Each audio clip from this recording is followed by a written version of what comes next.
So I wanted to ask you also about some groundwork you lay at the end with Adam Warlock. Sure.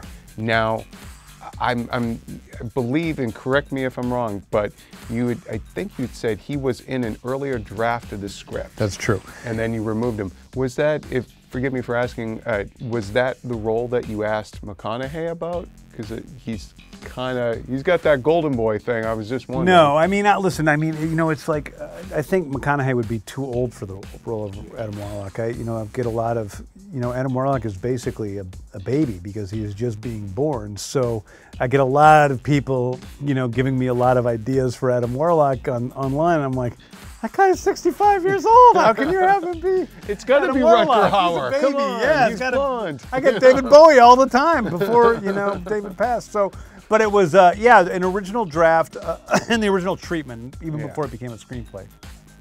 Adam Warlock was a major character, and the screenplay was just too busy. It was just too many characters, and I couldn't do Nebula justice and Adam Warlock justice and have them both in there. So I decided to save Adam for another day. Well, I'm just curious too. You've mentioned his youth, but are there other qualities that your Adam Warlock, your interpretation of him has to have for you to be satisfied with it?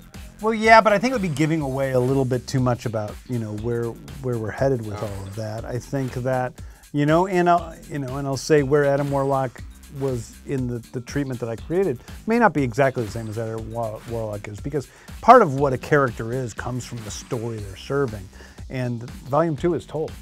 That story's done, so it's where Adam's going to be next, which is sometime after the next two Avengers movies.